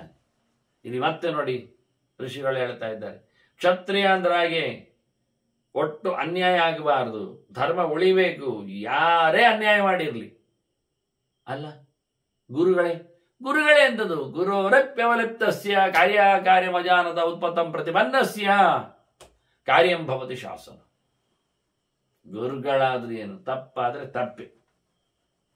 ಇದನ್ನು ಈಗ ಭೀಷ್ಮ ಹೇಳುತ್ತಾ ಇದ್ದಾನೆ, ಭಾರದ್ವಾಜರು ಹೇಳಿದ್ದು ಅಂತ, ಶತ್ರುತಪ ರಾಜನಿಗೆ ಅಂತ ಧರ್ಮರಾಜನಿಗೆ ಕೇಳಿಸ್ತಾರೆ. ಬಟ್ ಭೀಷ್ಮರಿಗೆ ಗೆರೆಯನ್ನು ಪರಶುರಾಮನಿಗೆ ನೇರ ಹೇಳಿದ್ದಾರೆ. ಈ ಎಷ್ಟೋ ಇಲ್ಲಿನ ಗೆರೆಗಳೆಲ್ಲ ಹಿಂದೆ ಬಂದಿವೆ, ಅಲ್ಲಲ್ಲಿ ಬಂದಿದೆ. ಕೆಲವು ಪದಗಳ ವ್ಯತ್ಯಾಸವೂ ಉಂಟು, ಅಂದ್ರೆ ವ್ಯತ್ಯಾಸವೇ ಇದೆ, ಇಲ್ಲ ಅಂತಲ್ಲ. ಪಾಠವೇ ಹಾಗೆ 2-3 ಕಡೆಯಲ್ಲಿ ಹೇಳುವಾಗ ಬೇರೆ ಬೇರೆ ರೀತಿಯಲ್ಲಿ ಹೇಳ್ತಾರೆ ಅವರು ಹೇಳುವವರು. ಅಂದ್ರೆ ಆ ರಾಜರಾವತ್ ಹೇಳುವಾಗ ಈ ಗೆರೆಯನ್ನು ಭೀಷ್ಮ ಪರಶುರಾಮನಿಗೆ ನೇರ ಹೇಳ್ತಾನೆ, ನಾನು ಹೋರಾಟ ಮಾಡುತ್ತೇನೆ, ಗುರುಗಳ ವಿರುದ್ಧ ಮಾಡಲಿಕ್ಕಿಲ್ಲ, ಮಾಡಲಿಕ್ಕೆ ಉಂಟು ಗುರುಗಳ ವಿರುದ್ಧ. ಯಾವಾಗ ಗುರುಗಳು ಏನು ಮಾಡುವುದು ಏನು ಬಿಡುವುದು ಎನ್ನುವುದರಲ್ಲಿ ಕನ್ಫ್ಯೂಸ್ ಪಟ್ಟಾಗ, ಸಂಶಯಕ್ಕೊಳಗಾದಾಗ, ತಿಳ್ಕೊಳ್ಳದೇ ಇದ್ದಾಗ, ನಾನು ನನ್ನ ಪ್ರತಿಜ್ಞೆ, ನಾನು ಮದುವೆಯಾಗುವುದಿಲ್ಲ ಅಂತ, ನಾನು ನೈಷ್ಠಿಕ ಬ್ರಹ್ಮಚರ್ಯ ಸಾಯುವವರೆಗೆ, ಅರಸೊತ್ತಿಗೆ ಏರುವುದಿಲ್ಲ, ರಾಜನಾಗುವುದಿಲ್ಲ ಅಂತ, ಇದು ನಾನು ತಂದೆಗೆ ಕೊಟ್ಟ, ತಾಯಿಗೋಸ್ಕರ ಕೊಟ್ಟ ಪ್ರತಿಜ್ಞೆ. ಯಾರು ಬಂದರೂ ಇದನ್ನು ನಾನು ಬ್ರೇಕ್ ಮಾಡೋದಿಲ್ಲ. ಈಗ ಗುರುಗಳು ಬಂದು ಮದುವೆ ಆಗು, ಅವಳನ್ನು ವರಿಸು, ನಾನು ಅವಳನ್ನು ನನಗಾಗಿ ತಂದದ್ದೇ ಅಲ್ಲ, ನನ್ನ ಅಣ್ಣನಿಗಾಗಿ ತಂದಿದ್ದೇನೆ, ನನ್ನ ತಮ್ಮನಿಗಾಗಿ ತಂದಿದ್ದೇನೆ, ಮದುವೆಗೆ ಅರಸೊತ್ತಿಯಾಗಿ ತಂದಿದ್ದೇನೆ, ಅಲ್ಲೇ ಹೇಳಿದ ತಕ್ಷಣ ಕಳಿಸಿಕೊಟ್ಟಿದ್ದೇನೆ. ಅಲ್ಲಿಂದ ರಿಜೆಕ್ಟ್ ಮಾಡಿದ ನಂತರ ನಾನೇನು ಮಾಡಿ, ನನ್ನಿಂದ ರಿಜೆಕ್ಟ್ ಆದದ್ದಲ್ಲ ಅವಳು, ಸಾಲನಿಂದ ರಿಜೆಕ್ಟ್ ಆದವಳು. ನಿಮ್ಗೆ ಹೇಳ್ತಾ ಇದ್ದೇನೆ, ಅರ್ಥ ಆಗ್ತಾ ಇಲ್ಲ, ನೀವು ಮತ್ತೆ ನನ್ನ ನಿರ್ಬಂಧ ಮಾಡ್ತಾ ಇದ್ದೀರಿ. ಗುರುಗಳಾದರೂ ನಾನು ನನ್ನ ಧರ್ಮವನ್ನು, ಪ್ರತಿಜ್ಞೆಯನ್ನು ಬಿಡುವುದರಿಂದ, ಆದ್ರಿಂದ ಮಾಡುವುದು ಬಿಡುವುದು ಎನ್ನುವುದು ವಿಷಯದಲ್ಲಿ ಅವರು ಸರಿ ಇಲ್ಲದ ಕಾರಣ ನಾನು ಗುರುಗಳಿಗೂ ಹೋರಾಟ ಮಾಡುತ್ತೇನೆ ಅಂತ. ಮತ್ತೊಂದು ಮಾತಾಡ್ತಾನೆ, ಗುರುಗಳೇ, ನಾನು ಬ್ರಾಹ್ಮಣ ಹೇಳಿ ಹೋರಾಡುವುದಿಲ್ಲ, ನನ್ನ ಗುರುಗಳು ಹೋರಾಡುವುದಿಲ್ಲ, ಮತ್ತೆ ನಾನು ನೀವು ಕ್ಷತ್ರಿಯರು ಅಂತ ಹೇಳಿಕೊಂಡು ಆಯುಧ ಹಿಡ್ಕೊಂಡದ್ದಕ್ಕೆ ಹೋರಾಡುತ್ತೇನೆ ಅಂದ. ರೈಟ್. ಗುರೋರಪಿ ಅವಲಿಪ್ತಸ್ಯ, ಗುರುಗಳಾದರೂ ಸಹ ಅವರಿಗೆ ದೋಷ ಅಂಟಿಕೊಂಡಿದ್ದರೆ, ಕಾರ್ಯ ಮಜಾನತ, ಮಾಡುವುದು ಯಾವುದು ಬಿಡುವುದು ಯಾವನಂತೂ ಗೊತ್ತಾಗದೇ ಇದ್ದರೆ, ಉತ್ಪತ್ತಂ ಪ್ರತಿಪನ್ನಸ್ಯ, ಅವರು ದಾರಿ ತಪ್ಪಿಸಿ ಮಾತನ್ನು ಉಲ್ಲೇಖ ಮಾಡಿದರೆ ಅವರನ್ನು ಸಹ ಬಗ್ಗು ಬಡಿವೆ. ಕಾರ್ಯಂ ಭವತಿ ಶಾಸನ. ನೋಡಿ, ತಂದೆ ತಾಯಿಗೆ ಅದಕ್ಕೆ ಹೇಳಿ ನಾನು 4ಅವನಿಗೆ 1 ಸುದ್ದಿ ಅಂತ. ಅತ್ತ ಬಂದಿರತಕ್ಕ ತಂದೆ, ಒತ್ತು ಬಂದಿರತಕ್ಕ ಅಣ್ಣ, ಇತ್ತ ಬಂದಿರತಕ್ಕಂತಹ ಮಗ, ಹಿಂದೆ ಮುಂದೆ ಅತ್ತ ಇತ್ತ ಗೆಳೆ, ಈ 4ರ ಜೊತೆಯಲ್ಲಿ ಬಂದಿರತಕ್ಕಂಥ ಮೇಲಿನ ಗುರು. ಅವನ ಹಿಂದೆ ತಂದೆ ಇದ್ದಾನೆ, ಅವನ ಮುಂದೆ ಮಗ ಇದ್ದಾನೆ, ಅವನ ಪಕ್ಕ ಅಣ್ಣ ಇದ್ದಾನೆ, ಅವನ ಇನ್ನೊಂದು ಪಕ್ಕವನ್ನು ಗೆಳೆಯ ಆವರಿಸಿದ್ದಾನೆ. ಹೀಗೆ ಸುತ್ತಮುತ್ತಲಿನಲ್ಲಿ ಅಷ್ಟು ಜನ ಬಂದಿದ್ರೆ ಮೇಲ್ಗಡೆ ಗುರು ಬೇರೆ ಕೂತಿದ್ದಾನೆ. ಹೀಗೆ ಪಂಚ ಪ್ರಸಿದ್ಧರನ್ನು ಸಹ ರಾಜನಿಗೆ ಪಂಚತ್ವವನ್ನು ಪಡಿಸುವಂತೆ ಮಾಡಲಿಕ್ಕೆ, ಅಂದ್ರೆ ಸಾವನ್ನು ಕೊಡಲಿಕ್ಕೆ ಅವನು ಸಿದ್ಧ ಇದ್ದ. ಆ ನೆಲೆಯಲ್ಲಿ ಮಾತಾಡಿದ್ದಾರೆ ಒಂದು ದೃಷ್ಟಿಯಿಂದ. ಮತ್ತೆ ಸಹ ಹೇಗೆ ಶತ್ರುವನ್ನು ಕ್ಯಾಚ್ ಮಾಡಬೇಕು ಅಂದ್ರೆ ಪ್ರತ್ಯುತ್ಥಾನ ಅಭಿವಾದಾಭ್ಯಾಂ ಸಂಪ್ರದಾನೇನ ಕೇನಚಿತ್ ಪ್ರಪೂಜೆಯ ನಿಘಾತಿ ಸ್ಯಾತ್ ತಿಷ್ಣತುಂಡ ಇವ ದ್ವಿಜ. ಹರಿತವಾದ ಗೊಕ್ಕುಳ್ಳ ಹಕ್ಕಿ ಹೇಗೆ ಕಿತ್ತು ಕಿತ್ತು ತಿಂತದೋ, ಹೊಡೆದು ಹೊಡೆದು ಸಾಯಿಸ್ತದೋ, ಅದೇ ರೀತಿಯಾಗಿ ಶತ್ರುಗಳನ್ನು ಹೊಡೆದಾಕಿ ಮುಗಿಸುವೆ. ಸೀದಾ ಅಲ್ಲ, ಏನ್ ಮಾಡಲಿಕ್ಕೆ, ಹಕ್ಕಿ ಏನ್ ಮಾಡುತ್ತೆ, ಒಂದು ಹುಳವನ್ನು ಹಿಡ್ಕೊಳ್ತದೆ, ಆ ಹುಳವನ್ನು ಆಡಿಸ್ತದೆ, ಮೇಲೆ ಕೆಳಗೆ ಮಾಡ್ತದೆ, ಕೆಳಗಿಡ್ತದೆ, ಕಾಲಲ್ಲಿ ಒತ್ತಿಡ್ತದೆ, ಕೊಕ್ಕಿನಲ್ಲಿ ಅಲ್ಲಾಡಿಸ್ತದೆ, ಮೇಲೆ ಕೆಳಗೆ ಇನ್ನೊಂದು ಕಡೆ ಹೋಗ್ತದೆ. ಹೀಗೆ ಪ್ರತ್ಯುತ್ಥಾನ ಅಭಿವಾದಾಭ್ಯಾಂ ಸಂಪ್ರದಾಯೇನ ಕೇನಚಿತ್. ಕೆಲವು ಶತ್ರುಗಳನ್ನು ಎದುರುಗೊಳ್ಳಬೇಕು, ಕೆಲವು ಶತ್ರುಗಳಿಗೆ ಕಾಲಿಡಿಬೇಕು, ಕೆಲವು ಶತ್ರುಗಳಿಗೆ ಭಕ್ಷಿಸಿಕೊಳ್ಳಿಕ್ಕುಂಟು. ಹೀಗೆ ಅವರನ್ನೆಲ್ಲ ಗೌರವಿಸ್ತಾ ಪ್ರಪೂಜೆಯನ್ ಬೇಕಾದಾಗ ಅವರಿಗೆ ಮನ್ನಣೆ ಕೊಡುತ್ತಾ ನಿಗಾದೀಸ್ಯ ಕೊಂದು ಬಿಡಬೇಕು. ಆಗಿ ಬಹಳ ಚಂದವಾಗಿ ಹುಳ ಹುಪ್ಪಟ್ಟೆಗಳನ್ನು ಹಿಡಿದುಕೊಂಡು ಆಚೆ ಈಚೆ ಕುಣಿಸಿಕೊಂಡು ಎಗರಿಸಿಕೊಂಡು ಓಡಾಡಿಸಿಕೊಂಡು ಕೊನೆಗೆ ಕಾಲಲ್ಲಿ ಅದುಮೆ ಹಿಡಿದು ಕೊಕ್ಕಿನಲ್ಲಿ ಕೊಕ್ಕಿ ತಿಂತದು ಹೇಗೆ, ಹಾಗೆ ರಾಜ ಕೊನೆಗೆ ಅವನನ್ನು ಅಡಿ ಹಿಡಿದು ಬಡಿದು ಬಿಡಬೇಕು ಅಂತ ಹೇಳ್ತಾನೆ. ಹೀಗೆಲ್ಲ ಅನ್ಯಾಯ ಮಾಡಿ ನಾವು ರಾಜರಾಗಬಾರ್ದು, ಆಗುವುದಿಲ್ಲ ಅಂತಾನೆ. ಮೀನು ಹಿಡಿಲಿಕ್ಕೆ ಸುಲಭ ಉಂಟಾ? ತಿನ್ಲಿಕ್ಕೆ ಮೀನು ಬೇಡವಾ? ಹೇಗೆ ಹಿಡಿತಾರೆ? ಅದನ್ನು ಗಾಯಗೊಳಿಸಿ ಹಿಡಿತಾರೆ. ಕೊಕ್ಕೆಯಲ್ಲಿ ಹುಳವನ್ನು ಕಟ್ಟಿಸಿ ಅದರ ಕುತ್ತಿಗೆಗೆ ಸಿಕ್ಕಿಕೊಳ್ಳುವಂತೆ ಒದ್ದಾಡ್ತದೆ. ಅದು ಮಾಂಸದ ಆಸೆಯಲ್ಲಿ ಬಾಯಿ ಹಾಕಿರ್ತದೆ. ಬಾಯಿ ಹಾಕಿದ ತಕ್ಷಣ ಕೊಕ್ಕೆ ಸಿಕ್ಕಿಕೊಳ್ತದೆ ಕುತ್ತಿಗೆಗೆ, ಹೋಯ್ತು, ಪ್ರಾಣ ಹೋಯ್ತು. ವಿಲ ಒದ್ದಾಡ್ತದೆ, ತೆಗೆಯುವಾಗಿಲ್ಲ. ಕೊಕ್ಕೆ ಸಿಕ್ಕಿಕೊಂಡಿದೆ, ಒಳಗೋಗಿ ಕೊಕ್ಕೆ ಸಿಕ್ಕಿಕೊಂಡಿದೆ ಕುತ್ತಿಗೆ ಒಳಗೆ, ತೆಗೆಯುವುದೇ ಕೈಯೂ ಇಲ್ಲ ಅದಕ್ಕೆ. ಮೀನಿಗೆ ಅಲ್ಲಾಡಿಕೊಳ್ಳುವ ಮೂಲಕ ಮತ್ತಷ್ಟು ಬಲ ಆಗ್ತದೆ, ಮತ್ತಷ್ಟು ಗಾಯ ಆಗ್ತದೆ, ಹರಿದೋಗ್ತದೆ ಒಳಗಿನ ಅದರದ್ದು ಮಾಂಸಖಂಡಗಳು. ಹಾಗಾಗಿ ಭೀಕರವಾದ ಕೊಲೆ, ಭಯಾನಕವಾದ ಹರಿತ. ಹಾಗೆ ಮೀನು ಹಿಡಿಯುವವ ಹೇಗೆ ಹರಿದು ಭೀಕರವಾಗಿ ಸಂಹಾರ ಮಾಡ್ತಾನೋ, ಹಾಗೆ ಕೆಟ್ಟ ಕೆಲಸ ಮಾಡದೆ ಭೀಕರತೆಯನ್ನು ತೋರಿಸದೆ ಮನುಷ್ಯ ಸಂಪತ್ತನ್ನು ಪಡೆದದ್ದೇ ಇಲ್ಲ. ನಿಮಗೆ ಮೀನು ಸಿಗಬೇಕಾಗ ಹೀಗೆ ಹಿಡಿಬೇಕು. ಇನ್ನು ಬಲೆ ಹಾಕಿದ್ರು ಒಂದೇ ಲೆಕ್ಕ, ಬಲೆ ಹಾಕಿದ್ರು ಅದು ಸಿಕ್ಕಾಕೊಳ್ಳುತ್ತದೆ, ವಿಲ್ಲ ಒದ್ದಾಡ್ತದೆ ಎಳಿವಾಗ. ಅದರ ಬದಿಯಲ್ಲಿ ಎಲ್ಲ ಹಗ್ಗಗಳು ಸಿಕ್ಕಾಕೊಂಡು ಕುತ್ತಿಗೆ ಕಟ್ಟಿಕೊಳ್ತದೆ, ಅಲ್ಲಿಯೂ ಹಿಂಸೆ ಆಗ್ತದೆ ಅದಕ್ಕೆ. ಇಲ್ಲಿ ಹಾಗಲ್ಲ ಅಂತಾದ್ರು, ಗಾಳ ಹಾಕಿದಾಗ ಅಲ್ಲ ಅಂತಾದ್ರು, ಬಲೆ ಹಾಕಿದ್ರು ಒದ್ದಾಟದಲ್ಲಿ ಏನು ಕಡಿಮೆ ಆಗಲಿಲ್ಲ. ಅದು ಕುತ್ತಿಗೆ ಸುಕ್ಕಿ ಹಾಕೊಂಡು ಅತ್ತ ಇತ್ತ ಅಲುಗಾಡ್ಲಿಕ್ಕೆ ಆಗದೆ ಆ ಬಲೆಯಲ್ಲಿ ಸಾಯ್ತದೆ. ಹಾಗಾಗಿ ನಚ್ಚಿತ್ವ ಪರಮರ್ಮಾಣಿ, ಇನ್ನೊಬ್ಬನನ್ನು ಚೆನ್ನಾಗಿ ಕುಕ್ಕದೆ, ಅವನಿಗೆ ಬೇಕಾದ ಜಾಗದಲ್ಲಿ ಹೊಡೆಯದೆ, ನಾಕೃತ್ವ ಕರ್ಮ ದಾರುಣ, ಬಹಳ ಭೀಕರವಾದಂತಹ ಸಂಹಾರಾದಿ ಕೆಲಸ ಮಾಡದೆ, ನಾಹತ್ವ ಮತ್ಸ್ಯಗಾತಿ ಇವ ಪ್ರಾಪ್ನೋತಿ ಪರಮಂ ಶ್ರಿಯಂ. ಮೀನನ್ನು ಕೊಲ್ಲುವವ ಮೀನನ್ನು ಭೀಕರವಾಗಿ ಕೊಲ್ಲದೆ ತಿನ್ನಲಿಕ್ಕೆ ಸಿಗಲಿಕ್ಕೆ ಅವನಿಗೆ ಆಗುವುದಿಲ್ಲವೋ, ಪಡಿಲಿಕ್ಕೆ ಬರುವುದಿಲ್ಲವೋ, ಹಾಗೆ ಒಳ್ಳೆಯ ಸಂಪತ್ತು ಬರಬೇಕಾದರೆ ರಾಜ ಇಷ್ಟು ಕ್ರೂರನಾಗಿ ಶತ್ರುವಿನ ಮೇಲೆ ನಿರ್ದಾಕ್ಷಿಣ್ಯವಾದಂತಹ ಕೆಲಸವನ್ನು ನಡೆಸಬೇಕು. ಯಾರು ಮಿತ್ರ ಆಗಲಿ, ಯಾರು ಶತ್ರು ಆಗಲಿ, ಯಾರಿಗೂ ಹುಟ್ಟಿದಿಂದ ಬಂದದ್ದಲ್ಲ, ಇರುವಂಥದ್ದು ಅಲ್ಲ. ಮತ್ತೆ ಸಾಮರ್ಥ್ಯ ಯೋಗ, ಹಿಂದೆ ಹೇಳಿದ ಹಾಗೆ ಜಾಯಂತೆ ಮಿತ್ರಾಣಿ ರಿಪುವಸ್ತತ, ಅವರವರು ಮಾಡಿಕೊಂಡಿರತಕ್ಕಂಥ ನೆಲೆಯಲ್ಲಿ ನಮಗೆ ಬೇಕಾದಾಗ, ಉಪಕಾರಕ್ಕೆ ಬಿದ್ದಾಗ, ಬೇಡದಿದ್ದಾಗ, ಹೀಗೆ ಶತ್ರುಗಳು ಮಿತ್ರರು ತನ್ನಷ್ಟಕ್ಕೆ ಆಗ್ತಾನೆ ಇರ್ತಾರೆ. ಜನರಿಗೆ ಅವರಾಗೆ ಆಗ್ತಾರೆ ಶತ್ರುಗಳು ಮಿತ್ರರು ಅಂತ ಅಭಿಮಾನದಿಂದ, ಅಥವಾ ಕೆಲವೊಮ್ಮೆ ಸ್ವಾಭಿಮಾನದಿಂದ, ಅಥವಾ ಕೆಲವೊಮ್ಮೆ ಅಸೂಯೆಯಿಂದ, ಹೊಟ್ಟೆಗಿಚ್ಚಿನಿಂದ ಶತ್ರುಗಳಾಗ್ತಾರೆ, ಮಿತ್ರರು ಆಗ್ತಾರೆ. ನ ಪ್ರಿಯಂ ಚೇತ್ ನ ಪ್ರಮುಂಚೇತ ದಾಯಾದಂ. ತನ್ನ ಮನೆ ಆಗಿರಲಿ, ತನ್ನ ಅಣ್ಣ ತಮ್ಮಂದಿರಿರಲಿ, ದಾಯಾದ ಅಣ್ಣನೂ ಆಗ್ಬೋದು, ಅಣ್ಣ ತಮ್ಮಂದಿರ ಮಕ್ಕಳು ಆಗ್ಬೋದು. ಏನಾದರೂ ಯಾರಾದರೂ ತನ್ನ ಸೊತ್ತಿಗೆ ಪಾಲುದಾರರಿದ್ರೆ ಅವನನ್ನೆಲ್ಲ ಬಿಡಬಾರದು. ಅನ್ಯಾಯ ಮಾಡಿದ್ರೆ, ಅಪಕಾರ ಮಾಡಿದ್ರೆ, ಅವನ ಅಯ್ಯೋ ಪಾಪ ಅಂತ ಹೇಳಿಕೊಂಡು ಕೂತರು ಹೇಳಲಿಕ್ಕಿಲ್ಲ. ವದಂತಂ ಕರುಣಾಂ ಬಹು, ಬೊಬ್ಬೆ ಹೊಡಿತಾನೆ, ಅಯ್ಯೋ ಪಾಪ ಅಂತಾನೆ, ಏನು ಬೇಡ, ನಿರ್ದಾಕ್ಷಿಣ್ಯವಾಗಿ ಅಂಥವರನ್ನು ಮುಗಿಸುವುದೇ. ಯಾಕೆಂದ್ರೆ ನಾಳೆ ಉಳಿಸಿಕೊಂಡ್ರೆ ಏನಾಗ್ತದೆ ಎನ್ನುವ ಮಾತನ್ನು ಹೇಳ್ತಾನೆ. ಮೊದಲು ನಮಗೆ ಬೇಕಾದ್ದು ಪ್ರಜೆಗಳನ್ನು ಹಿಡಿಯುವುದು. ಸಂಗ್ರಹಾನುಗ್ರಹೇ, ಪ್ರಜೆಗಳಿಗಾಗಿ ಈ ಎಲ್ಲ ಸಂಪತ್ತುಗಳು ಅವರನ್ನು ಬೆಳೆಸಲಿಕ್ಕೋಸ್ಕರ ಮಾಡುವಂಥದ್ದು. ನನಗೆ ಆಗುವವರು ಯಾರು, ಆಗದವರು ಯಾರು ಅಲ್ಲ, ಪ್ರಜಾಕ್ಷೇಮಕ್ಕೆ ಹಿತವನ್ನು ಬಯಸಬೇಕು ಅವನು. ಹಾಗಾಗಿ ಸಂಗ್ರಹಾನುಗ್ರಹ ಯತ್ನ ಸದಾ ಕಾರ್ಯ ಅನಸೂಯತ, ಏನೂ ತಪ್ಪಿಲ್ಲದೆ, ಲಾಭ ಲೋಭಗಳಿಗೆ ಬಲಿಯಾಗದೆ ಪ್ರಜೆಗಳನ್ನು ಕ್ಯಾಚ್ ಮಾಡಲಿಕ್ಕೆ ನೋಡಬೇಕು, ಅವರಿಗೆ ಒಳ್ಳೆಯದು ಮಾಡಲಿಕ್ಕೆ ನೋಡಬೇಕು. ಮತ್ತೆ ನಿಗ್ರಹಶ್ಚಾಪಿ ಯತ್ನೇನ ಕರ್ತವ್ಯ ಹಿತಮಿಚ್ಚತ, ಶತ್ರುಗಳನ್ನು ಬಡಿಲಿಕ್ಕೂ ಏನಾಚೀಚೆ ನೋಡಬಾರ್ದು, ಪ್ರಜೆಗಳ ಕ್ಷೇಮಕ್ಕೋಸ್ಕರ ಅದು ಒಳ್ಳೆಯದು.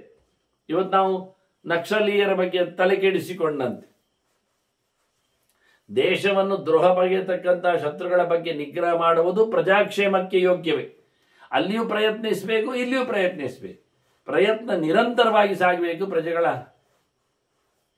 ಸಂಗ್ರಹ, ಅವರ ವೋಟ್, ಅವರ ಅನುಗ್ರಹ, ಅವರಿಗೆ ಬೇಕಾದಂತಹ ಸೌಲಭ್ಯಗಳು, ಮತ್ತೆ ಅದರಲ್ಲಿ ಅವರಿಗೆ ಆಗದಿದ್ದವರ ನಿಗ್ರಹ, ಕಂಟ್ರೋಲ್, ಶತ್ರುಗಳನ್ನು ಬಡಿಯುವಂಥದ್ದು.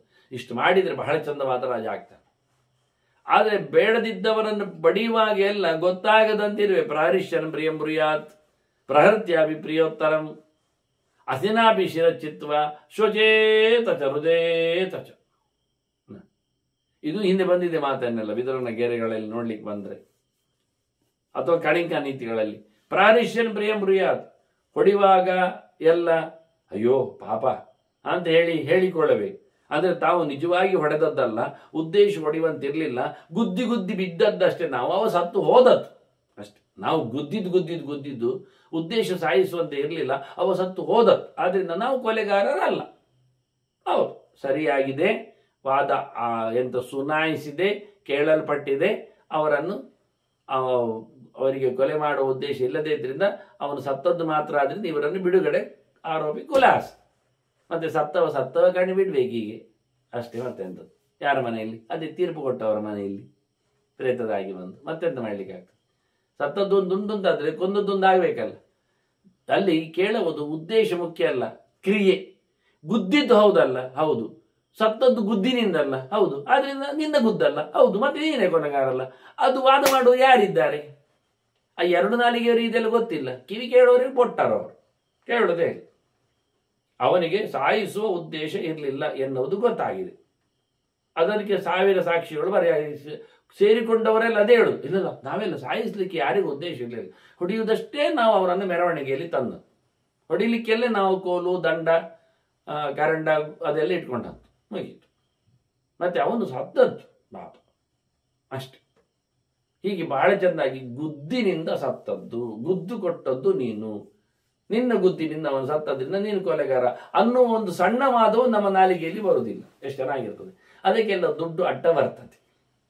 ಅದನ್ನ ಹೇಳ್ತಾನೆ, ಹೊಡಿಯುವಾಗಲೂ ಖುಷಿಯಲ್ಲಿ ಅಯ್ಯೋ ಪಾಪ ಹೊಡಿಬಾರ್ದಿತ್ತಲ್ಲ, ನಾವು ಆಯ್ತಲ್ಲ, ನಾವೆಣ್ಣೆ ಚಿಕ್ಕಬೇಕು ಇವತ್ತು, ಈಗ ನೀನು ಮಾತ್ರ ತಗೋ, ಅದು ಕೊಡ್ತಾರೆ. 1 ಹೊಡೆದ ನಂತರ 1 ಪಾನಕ, 2 ಹೊಡೆದ ನಂತರ 1 ಊಟ, 3 ಹೊಡೆದ ನಂತರ ಮತ್ತೆ ಒಂದಿಷ್ಟು ಪ್ರಯಾಣ. ಹೇಗಿರ್ತದೆ? ಪ್ರಾರಿಶನ್ ಪ್ರಿಯನ್ ಬ್ರೂಯಾತ್ ಪ್ರಹೃತ್ಯಾತ್ವಿ ಪ್ರಿಯೋತ್ತಮ. ಹೊಡೆದ ನಂತರವೂ ಮೊದಲು ಇವ ಹೇಳ್ಬೇಕು, ಅಯ್ಯೋ ಪಾಪ ಅವರಿಗೆ ಹಾಗೆ ಕಾಶಿ ಆಗಬಾರ್ದಿತ್ತು, ಬರಬಾರ್ದಿತ್ತು, ಯಾರೋ ಏನೋ ಅನ್ನೋ ಹಾಗೆ ಗೊತ್ತಾಗದಾಗೆ, ಹೊಡಿವಾಗಲೂ ಗೊತ್ತಾಗದಾಗೆ ಪ್ರೀತಿತ್ತು ಅವನಿಗೆ ಹೊಡಿಬಾರ್ದು ಅಂತ ಹೇಳಿ ಯಾರೋ ಹೊಡಿತಾ ಇರ್ತಾನೆ, ಹೊಡಿಬೇಡ, ಇವರೇ ಹೇಳಿಕೊಟ್ಟದ್ದು, ನಾನು ಹೇಳಿರ್ತೇನೆ, ನೀನು ಹೊಡಿಯೋದು ಮಾತ್ರ ಮುಂದುವರಿಸು ಅಂತ. ಒಳ್ಳೆ ಮಾತನ್ನು ಹೇಳ್ತಾ ಇರಬೇಕು. ಅವನಿಗೆ ಗೊತ್ತಾಗದಾಗಿ ಅವರವನನ್ನು ಬಡಿಬೇಕು.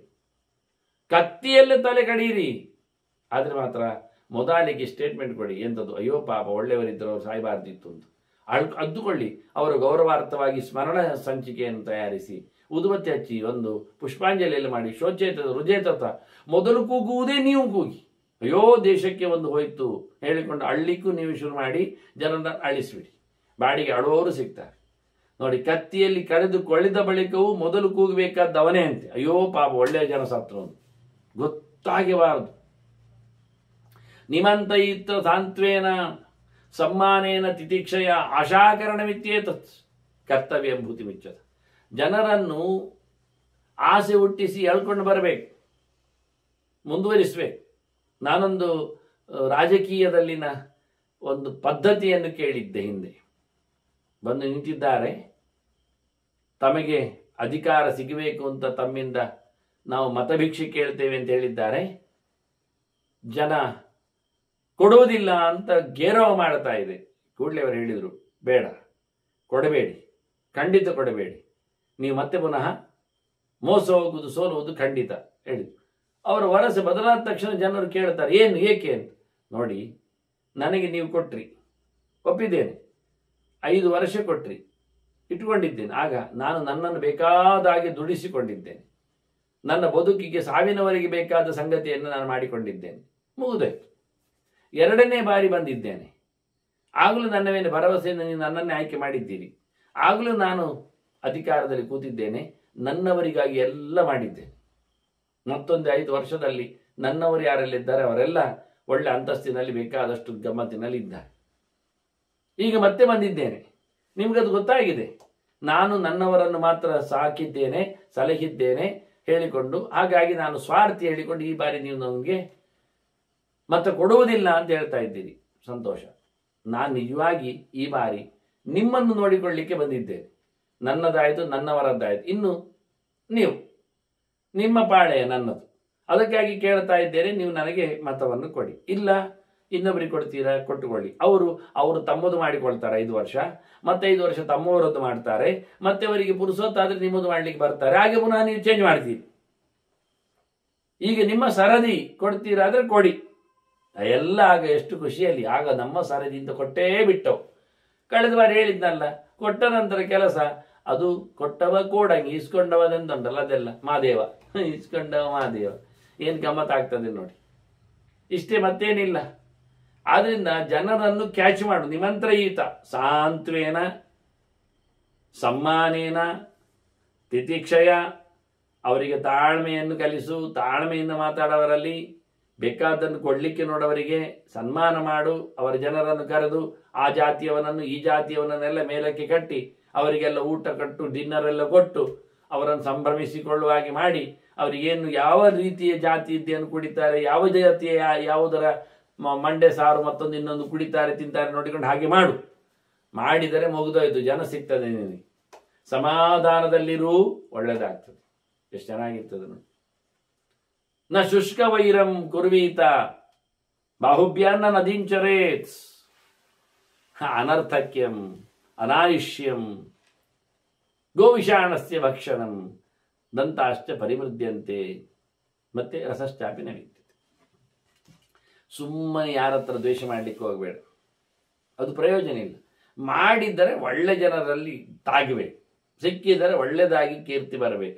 ಇಲ್ಲಾದ್ರೆ ಪ್ರಯೋಜನ ಇಲ್ಲದ್ದು ಶುಷ್ಕ ವೈರ, ಎಂಥದಲ್ಲಿ ಪ್ರಯೋಜನ ಇಲ್ಲದ್ದು. ಲಾಭ ಇಲ್ಲದವರ ಜೊತೆಯಲ್ಲಿ ಹಾರಾಟ ಹೋರಾಟಕ್ಕೆ ನೀನು ಏನು ನಡೆಸಬೇಡ. ಒಣಗಿದ್ದ ದ್ವೇಷದಲ್ಲಿ ಏನು ಬೆಲೆ ಇಲ್ಲ ಯಾವತ್ತೇನೋ. ಅದರೊಟ್ಟಿಗೆ ಇನ್ನೊಂದು ಸಂದೇಶ ಕೊಡ್ತಾನೆವ, ತೋಳಿನಲ್ಲಿ ನದಿ ದಾಟ್ಲಿಕ್ಕೆ ಹೋಗಬೇಡ, ಅಂದ್ರೆ ಈಜುಕೊಂಡು ಹೋಗ್ಲಿಕ್ಕೆ ಹೋಗಬೇಡ, ಅಡಿಯಲ್ಲಿ ಏನಾದರೂ ಮತ್ತೆ ಪಿತೂರಿ ನಡೆಸ್ಯ. ಇಷ್ಟು ಗಮನಗೊಳ್ಳಿಕ್ಕೆ ಹೇಳ್ತಾನೆ. ಮತ್ತೆ ಯಾವತ್ತು ಸಂಪತ್ತು ಬಾರದ, ಪ್ರಯೋಜನ ಇಲ್ಲದ, ದಡ್ಡವಾದ ದಂಡ ಕೆಲಸವನ್ನು ಮಾಡಬೇಡ. ಇದರಿಂದ ಆಯುಷ್ಯವೂ ಸರಿ ಇರುವುದಿಲ್ಲ, ನಮ್ದು ವ್ಯರ್ಥವಾಗಿ ಸಾಯ್ತದೆ ಸಮಯಗಳು. ಅಂಥದ್ದೆಲ್ಲ ಮಾಡ್ಲಿಕ್ಕೆ ಹೋಗಬಾರ್ದು. ಪ್ರಯೋಜನ ಇಲ್ಲದ ಕೆಲಸವನ್ನಾಗಲಿ, ಆಯುಷ್ಯಕ್ಕೆ ಧಕ್ಕೆ ಬರುವ ಕೆಲಸವನ್ನಾಗಲಿ ಮಾಡ್ಲಿಕ್ಕೆ ಹೋಗಬಾರ್ದು. ಈಗ ಬೇಡದಿದ್ದ ಕೆಲಸ ಮಾಡಿ ಪ್ರಯೋಜನ ಇಲ್ಲ ಹೇಳಲಿಕ್ಕೆ ಒಂದು ಉದಾಹರಣೆಯನ್ನು ಕೇಳಿದರೆ, ದನದ ಕೊಂಬನ್ನು ಕಚ್ಚುವುದು. ದನದ ಕೊಂಬನ್ನು ಕಚ್ಚಿ ಏನಾಗ್ತದೆ? ಗೋವಿಷಾಣಸ್ಯ ಭಕ್ಷಣ. ಏನಾಗ್ತದೆ? ಏನಾಗುವುದು ಏನಿಲ್ಲ. ಏನಾಗ್ತದೆ ಕೇಳಿದ್ರೆ ಹಲ್ಲು ಹರಿದೋಗ್ತದೆ ಅಷ್ಟೇ, ಮತ್ತೆ ನೀರೇನು ಬರುವುದಿಲ್ಲ. ಕೊಂಬಿನಲ್ಲಿ ನೀರೇನು, ಈಗ ಕಬ್ಬಿನ ಜಲ್ಲೆಯನ್ನಾದರೂ ಕಚ್ಚಬಹುದು, ಅದರಲ್ಲಿ ರಸ ಬರ್ತದೆ, ಸಿಹಿ ಆಗ್ತದೆ. ಒಂದೊಮ್ಮೆ ಹಲ್ಲು ನಮ್ಮದು ಕಷ್ಟ ಆದರೂ, ನೆಪ್ಪೆ ಆದರೂ, ಒಂದೊಮ್ಮೆ ಇಟ್ಟ ಹಲ್ಲಾದರೂ ಹೊರಗೆ ಬಂದರೂ ಕಬ್ಬು ಜಲ್ಲೆ ಕಚ್ಚುವುದರಿಂದ ಸಿಹಿ ಅಂತೂ ಆಗ್ತದೆ. ಇವ ಹೇಳ್ತಾನೆ ದನದ ಕೊಂಬು ಕಚ್ಚುವುದಂತೆ. ಎಂತ ಕರ್ಮಕ್ಕೆ? ಏನ ಉಪಯೋಗ ಇಲ್ಲ. ಅದರಿಂದ ಹೊಟ್ಟೆ ತುಂಬದ ಇಲ್ಲ, ಅದರಲ್ಲಿ ಏನಾದ್ರು ರಸ ಉಂಟ, ಅದು ರಸ ಇಳಿಯುವುದೇ ಇಲ್ಲ, ಅದು ಕಬ್ಬಿನ ಜಲ್ಲೆ ಅಲ್ಲ. ಮತ್ತೇನು ಜಾಸ್ತಿ ಕೇಳಿದ್ರೆ ನಮ್ಮದೇ ಹಲ್ಲು ಹಾಳಾಗಿ ಹೋಗ್ತದೆ. ಆದ್ರಿಂದ ವ್ಯರ್ಥವಾದ ವೈರಗಳ ಬಗ್ಗೆ ಎಲ್ಲ ತಲೆ ಕೆಡಿಸಿಕೊಂಡು ಹೋಗುವುದೆಲ್ಲ ಮಾಡಬೇಡ, ವೇಸ್ಟ್ ಅದು ಅಂತ.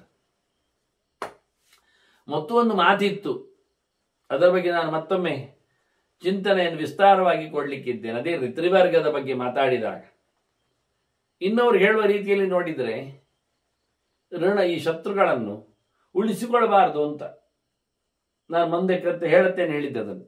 ಋಣಶೇಷ, ಅಗ್ನಿಶೇಷ, ಶತ್ರುಶೇಷ, ಇದು ಮೂರರ ಬಗ್ಗೆ ಪುನಃ ಪುನಃ ಪ್ರವರ್ತಂತೆ ತಸ್ಮಾತ್ ಶೇಷಂ ನಕಾರೇತು, ಉಳಿಸಬಾರ್ದು. ಋಣ ಅಂದ್ರೆ ಸಾಲ. ಸಾಲ ಉಳಿದ್ರೆ ಏನಾಗ್ತದೆ? ಬಡ್ಡಿ ಬೆಳೀತದೆ, ಮುಂದೆ ಹೋಗ್ತದೆ, ತಡ ಆದಷ್ಟು ಜಾಸ್ತಿ ಆಗ್ತದೆ ಅದು. ಹಾಗೆ ಬೆಂಕಿಯೂ ಹಾಗೆ, ಚೂರು ಉಳಿಬಿಟ್ರೆ ಅದು ಮತ್ತೆ ಇನ್ನೊಂದನ್ನು ಹಿಡ್ಕೊಂಡು ಹರಡಿಕೊಂಡು ದೊಡ್ಡದಾಗ್ತದೆ ಬೆಂಕಿ, ಮತ್ತೆ ಕಂಟ್ರೋಲಿಗೆ ಬರುವುದಿಲ್ಲ. ಸ್ವಲ್ಪ ಮಾತ್ರ ಅಲ್ಲ ಅಂತ ಬಿಟ್ಟು ಬರುವುದಲ್ಲ. ಹಾಗೆ ಶತ್ರುಗಳು ಸಹ, ಅದರ ಯಾರೋ ಇಬ್ಬನೋ ಉಳ್ಕೊಂಡ್ರೆ ಅವನು ಮತ್ತೆ ಎತ್ತಿ ಕಟ್ತಾನೆ, ಮತ್ತೆ ಜನರನ್ನು ಉಲ್ಲೇಖ ಮಾಡಿ ಹಾರಲಿಕ್ಕೆ ಬರ್ತಾನೆ. ಅದ್ರ ಒಬ್ಬನೂ ಉಳಿಯದಂತೆ ಮಾಡಿಕೋ ಶತ್ರುವನ್ನು. ಮುಖ್ಯ ವಿಷಯ ಅದು. ಒಂದು ಪೈಸವು ಸಾಲ ಉಳಿಯದಂತೆ ಮಾಡಿಕೊಳ್ಬೇಕು ನಾವು. ಹಾಗೆ ಇದು ಎರಡರ ಜೊತೆಯಲ್ಲಿ, ಇದು ಮೂರರ ಜೊತೆಯಲ್ಲಿ ಇನ್ನೂ ಒಂದುಂಟು. ಆವಹಂತಿ ಅನಯಂ ಶೀಘ್ರಂ. ಯಾವುದು? ವ್ಯಾಧಯಶ್ಚ ಅಭಿಪೇಕ್ಷಿತ. ನೀವು ಸಾಲವನ್ನು ಉಪೇಕ್ಷೆ ಮಾಡಿದರೆ ಸಾಲ ಬೆಳೀತದೆ, ಬೆಂಕಿಯನ್ನು ಸುಮ್ಮನೆ ಬಿಟ್ಟರೆ ಬೆಂಕಿ ಹರಡುತ್ತದೆ. ಶತ್ರುವನ್ನು ನಿಗ್ರಹ ಮಾಡದಿದ್ದರೆ ಶತ್ರು ಮತ್ತೆ ನಾಳೆ ಹಾರ್ತಾನೆ. ಹಾಗೆಯೇ ಮೈಯಲ್ಲಿ ತುಂಬಿದ ಇದು ರೋಗವು ಸಹ ಉಪೇಕ್ಷಿತವಾದರೆ ಇಡೀ ಮೈಗೆ ಹರಡುತ್ತದೆ. ಆದ್ದರಿಂದ ಏನೋ ಒಂದು ಘಾಸಿಗೊಳಿಸ್ತದೆ, ಯಾವುದೋ ಒಂದು ಇಂದ್ರಿಯಕ್ಕೆ ಪೆಟ್ಟು ಬೀಳ್ತದೆ, ನ್ಯೂನತೆ ಬರ್ತದೆ. ಹಾಗೆ ಶತ್ರುವನ್ನು ಸುಮ್ಮನೆ ಬಿಟ್ಟರೆ ಶತ್ರು ನಮ್ಮನ್ನು ಕಡಿತಾನೆ. ಬೆಂಕಿಯನ್ನು ಸುಮ್ಮನೆ ಇಟ್ಟರೆ ಒಂದು ಕಡೆಯಲ್ಲಿ ಸುಟ್ಟು ಹಾಕ್ತದೆ. ಸಾಲವನ್ನು ಹಾಗೆ ನಿಲ್ಲಿಸಿದ್ರೆ ನಮ್ಮ ಸಂಪತ್ತಿಗೆ ಕೊಳ್ಳೆ ಬೀಳುತ್ತದೆ, ಹೊಡಿತದೆ. ಹಾಗಾಗಿ ಬಹಳ ಚೆನ್ನಾಗಿ ಕೆಲಸ ಮಾಡಲಿಕ್ಕೋಸ್ಕರ ನಾ ಸಮ್ಯಕ್ ಕೃತ್ಯಕಾರಿ ಸ್ಯಾತ್ ಅಪ್ರಮತ್ತಃ ಸದಾ ಭವೇತ್. ಯಾವುದೇ ಕೆಲಸವನ್ನು ತಪ್ಪಿಲ್ಲದೆ ಮಾಡಲಿಕ್ಕೆ ಎಚ್ಚರದಿಂದ ಇರಲೇಬೇಕು. ಕೆಲಸ ಮಾಡ್ತೀಯಾ, ಅದನ್ನು ಪರಿಪೂರ್ಣವಾಗಿ ನಡೆಸಿಕೊಡು. ಒಳ್ಳೆ ರೀತಿಯಿಂದ ಎಚ್ಚರದಲ್ಲಿ ಮಾಡಲಿಕ್ಕೆ ನೋಡು ನಡೆಸಿಕೊಡುವಾಗ. ಯಾಕೆಂದರೆ ಕಂಠಗೋಪಿ ದುಶ್ಚಿನ್ನ ವಿಕಾರಂ ಕುರುತೆ ಸದಾ ಕುರುತೆ ಚಿರಂ. ಬಹಳ ಕಾಲದವರೆಗೆ ನಮಗೆ ನೋವು ಕೊಡ್ತದೆ. ಮುಳ್ಳು ಕಂದಿದೆ, ಕಿತ್ತು ತೆಗೆದ, ಅದೇನಾಯಿತು? ಪೂರ ತೆಗಿಲಿಲ್ಲ, ಚೂರು ಉಳ್ಕೊಂಡಿದೆ. ಈ ಚೂರು ಉಳ್ಕೊಂಡದ್ದು ಹೋದದ್ದೇನು ಸೋರಿದ್ದೆ, ಉಳ್ಕೊಂಡದ್ದು ಒಳಗಿಂದ ಮತ್ತೆ ಹಾಳು ಮಾಡ್ತದೆ, ನೆತ್ತರು ಹಾಳುಗೊಳಿಸ್ತದೆ, ಗಾಯವನ್ನು ಮಾಡ್ತದೆ, ನಡೆಯುವಾಗ ನೋವು ತಂದು ಕೊಡ್ತದೆ, ಒಳಗಿಂದ ಮತ್ತೆ ಋಷಿ ಆಗ್ತದೆ. ಅಲ್ಲಿಂದ ಅವನು ಕಾರು ಕೊಳ್ಳಲಿಕ್ಕೆ ಶುರುವಾಗಿ ಸಾಯಲಿಗೆ ಹೋಗ್ತಾನೆ. ಹಾಗಾಗಿ ಹೇಳ್ತಾರೆ ಅವರು ಬಹಳ ಚೆನ್ನಾಗಿ, ಕಂಠಗೋಪಿ ದುಶ್ಚಿನ್ನ. ಮುಳ್ಳನ್ನಾದರೂ ನೀವು ಪೂರ್ವವಾಗಿ ತೆಗೆಯಲೇದು ಬಿಟ್ರೆ ದೇಹಕ್ಕೆ ವಿಕಾರ ಬರುವುದು ಸಾಧ್ಯ ಹೇಗೆ ಉಂಟು, ಹಾಗೆ ಶತ್ರು ಅವನು ಮುಳ್ಳಿನ ಹಾಗೆ ನೀವು ಮುಕ್ಕಾಲಂಶವರೆಗಿನಿಂದ ಕತ್ತರಿಸಿ ತೆಗೆದ್ರು ಒಳಗೆ ಸೇರಿಕೊಂಡವ ನಿಮ್ಮನ್ನು ಕೊಲ್ಲಿಕ್ಕೆ ಶುರು ಮಾಡ್ತಾನೆ. ಅದರಿಂದ ಬೇಡ ಅಂತಾರೆ. ಪರರಾಷ್ಟ್ರದ ಪರಶತ್ರುಗಳ ಸಂಹಾರ ಏನು ಸಾಮಸ್ಯ ವಿಷಯ ಅಲ್ಲ. ವದೇನಜ ಮನುಷ್ಯಾಣಂ ಮಾರ್ಗಾಣಂ ದೂಷಣೇನ ಚ ಮತ್ತೆ ಆಕರಾಣಂ ವಿನಾಶೈಶ್ಚ ಪರರಾಷ್ಟ್ರಂ ವಿನಾಶೇ. ಶತ್ರು ರಾಷ್ಟ್ರದ ಹೊಡೆತ ಹೇಗಿರಬೇಕು ಕೇಳಿದರೆ, ಅಲ್ಲಿಯ ಜನರನ್ನು ಬಡಿಯುವುದು, ಇನ್ನು ಜನ ಇಲ್ಲ ಆಗ್ತದೆ. ಹುಡುಕಿ ಒಳ್ಳೆಯ ಸೇನಾಧಿಕಾರಿಗಳನ್ನು, ಸಲಹೆಗಾರರನ್ನು, ಪ್ರಸಿದ್ಧ ಉದ್ಯಮಿಗಳನ್ನು ಮುಗಿಸಿ ಬಿಡಬೇಕು. ಪರರಾಷ್ಟ್ರವನ್ನು ದೋಚುವ ವಿಧಾನ, ನಾಶ ಮಾಡುವ ಕತೆ ಹೀಗೆ. ದೊಡ್ಡ ದೊಡ್ಡ ಕುಳಗಳನ್ನೆಲ್ಲ ಮುಗಿಸುವುದು. ಅದರೊಟ್ಟಿಗೆ ಮಾರ್ಗಾಣಾಂ ದೂಷಣೇನ ಚ, ಅವರಿಗೆ ಬೇಕಾಗಿರತಕ್ಕಂಥ ಬದುಕಿನ ಮಾರ್ಗಗಳು ಯಾವುದುಂಟು, ನೀರಿನ ಸೋರ್ಸ, ಎಣ್ಣೆಯ ಬಾವಿಗಳ, ಅಥವಾ ಸೇತುವೆಯೋ, ಅಥವಾ ಇನ್ನಿತರ ಶಾಲಾ ವೈದ್ಯ ವ್ಯವಸ್ಥೆಗಳು, ಇವನ್ನೆಲ್ಲ ಮುಗಿಸಿ ಬಿಡುವುದು. ಬದುಕು ದುಸ್ತರ ಮಾಡುವಂಥದ್ದು. ಮತ್ತೆ ಅಕಾರಾಣ ವಿನಾಶೇಷ, ದೊಡ್ಡ ದೊಡ್ಡ ಬಂಗಲೆಗಳ, ಕಳೆದ ಬಾರಿ ಹೇಳುವಾಗ ಚಾರರೆಲ್ಲೆಲ್ಲ ಇರಬೇಕು ಅಂದಾಗ ಅವರೆಲ್ಲ ಛತ್ರ, ಧರ್ಮಶಾಲೆ, ಲಾಡ್ಜ್ ಇಂಥ ಕಡೆಯಲ್ಲೆಲ್ಲ ಹೋಗಿ ಅಂತ ಜನ ಬರುವುದು, ನಿತ್ಯ ಜನ ಬರುವ ತಾಣಗಳಿದ್ದಾಗಿ ಅಂತ ತಾಣಗಳನ್ನೆಲ್ಲ ಮುಗಿಸಬೇಕು. ಅದು ಶಾಲೆ ಅಲ್ಲ, ಸಂತೆ ಅಲ್ಲ, ಅದು ಮಾರ್ಕೆಟ್ ಅಲ್ಲ, ಜಾತ್ರೆ ಅಲ್ಲ, ಅಂಥದ್ದಲ್ಲದ ಒಂದು ಜನ ಸಮುದಾಯಗಳು ಸೇರುವ ವ್ಯವಸ್ಥೆಗಳು. ಇಂಥದ್ದನ್ನೆಲ್ಲ ಮುಗಿಸಿ ಪರರಾಷ್ಟ್ರವನ್ನು ಮರ್ದನ ಮಾಡುವ ರೀತಿ ಹೀಗಿರುತ್ತದೆ ಅಂತ. ಹೀಗಾಗಿ ರಾಜ ತಿಳ್ಕೊಳ್ಬೇಕಾಗಿರತಕ್ಕ ಸಂಗತಿ, ನಾನು ಮತ್ತೇನು ಹೇಳ್ತೇನೆ ಅಂದದ್ದು ತ್ರಿವರ್ಗದ ಬಗ್ಗೆ. ತ್ರಿವರ್ಗೆ ತ್ರಿವಿಧಾ ಪೀಡ ಅನುಬಂಧ ಸ್ತತೇವಶ ಅನುಬಂಧಂತತ ಜ್ಞಾತ್ವ ಪೀಡ ಅಂಚ ಬಿಡಬೇಕು, ಅದನ್ನು ಪರಿವರ್ಜಯೇತ್. ತ್ರಿವರ್ಗದಲ್ಲಿ ಧರ್ಮಾರ್ಥ ಕಾಮದಲ್ಲಿ 3 ಬೇಕು ಉಂಟು, 3 ಬೇಡ ಉಂಟು. ಆದ್ದರಿಂದ ಬಹಳ ಚೆನ್ನಾಗಿ ಇದನ್ನು ಅರಿತು ಬೇಕಾದ್ದನ್ನು ತಾವು ಇಟ್ಟುಕೊಂಡು ಬೇಡವಾದ ಅದರಿಂದ ಬರತಕ್ಕ ತೊಂದರೆಯನ್ನು ತೆಗಿಬೇಕು. ಧರ್ಮ ಅರ್ಥ ಕಾಮ ಇದು 3ಗಳನ್ನು ಅವನು ಬದುಕಿಸ್ಲಿಕ್ಕೆ ಉಂಟು. ಈಗ ಅರ್ಥದ ವಿಷಯ ಇಟ್ಟುಕೊಳ್ಳುವ. ದುಡ್ಡು ಬರಬೇಕು, ಬಂದದ್ದು ಬೆಳಿಬೇಕು, ಬೆಳೆದದ್ದು ಉಳಿಬೇಕು. ಮೊದಲು ಕೇಳಿ ಶತ್ರುಂತ ಅದೇ ಅಲ್ವಾ? ಹಾಗಾಗಿ ಇದು ಅರ್ಥದಲ್ಲಿ ಇರತಕ್ಕಂಥ ಅನುಬಂಧ ಸಂಬಂಧ. ದುಡ್ಡು ಬರಲಿ, ಬಂದದ್ದು ಬೆಳೆಯಲಿ, ಬೆಳೆದದ್ದು ಉಳಿಯಲಿ, ಇಷ್ಟು ಮುಖಗಳು. ಇದಕ್ಕೆ ವಿರೋಧ ಏನು ಕೇಳಿದರೆ ದುಡ್ಡು ಬರುವುದೇ ಇಲ್ಲ, ಅರ್ಥಾಗಮವೇ ಇಲ್ಲ, ಅದೇ ಪೀಡೆ. ಅರ್ಥ ಏನಾಗುತ್ತೆ ಕೇಳಿದರೆ ಬೆಳೀತಾ ಇಲ್ಲ, ಸಂಪತ್ತು ಬೆಳೀತಾ ಇಲ್ಲ, ಬೆಳೀಲಿಕ್ಕೆ ಅವಕಾಶವೇ ಇಲ್ಲ, ಅಷ್ಟು ಖರ್ಚುಗಳು. ಸಂಪತ್ತು ಉಳಿತಾನೇ ಇಲ್ಲ, ಅದರ ರಕ್ಷಣೆ ಆಗ್ತಾ ಇಲ್ಲ, ಅದನ್ನು ಕೊಳ್ಳೆ ಹೊಡಿತಾ ಇದ್ದಾರೆ. ಕೋಶದ ಮೇಲೆ ಕಣ್ಣು, ಇದು 3 ಅದರ ಪೀಡೆ. ಆದ್ರೆ ಏನಾಯ್ತು, ಸಂಪತ್ತು ಬರುವಾಗ ನೋಡಿಕೊಳ್ಳು, ಬಂದದ್ದನ್ನು ಚೆನ್ನಾಗಿ ಬೆಳೆಯುವಂತೆ ಮಾಡು, ಆನಂತರ ಅದನ್ನು ಉಳಿಯುವಂತೆ ನೋಡಿಕೊಳ್ಳಬೇಕು. ಹೀಗೆ ಇದಕ್ಕಿರತಕ್ಕಂಥ ಅನುಬಂಧಗಳು ಮತ್ತೆ ಕ್ಷಯಗಳು ಅಥವಾ ಪೀಡೆಗಳು. ಇದರಂತೆ ಧರ್ಮದಲ್ಲಿಯೂ ಕಾಮದಲ್ಲಿಯೂ ನಾವು ನೋಡಬೇಕಾದ. ಧರ್ಮ ಜನರಿಗಾಗಿ ಮಾಡಿಸ್ಲಿಕ್ಕೆ ಬೇಕು, ಅದರಿಂದ ಒಳ್ಳೆಯ ರಿಸಲ್ಟ್ ಬರಬೇಕು. ಅಷ್ಟೇ ಅಲ್ಲದೆ ಅದು ಜನರನ್ನು ಉದ್ಧಾರ ಮಾಡಬೇಕು. ನಾವು ಮಾಡೋದ್ರಲ್ಲಿ ಬಲಾತ್ಕಾರದಲ್ಲಿ ಅಲ್ಲ.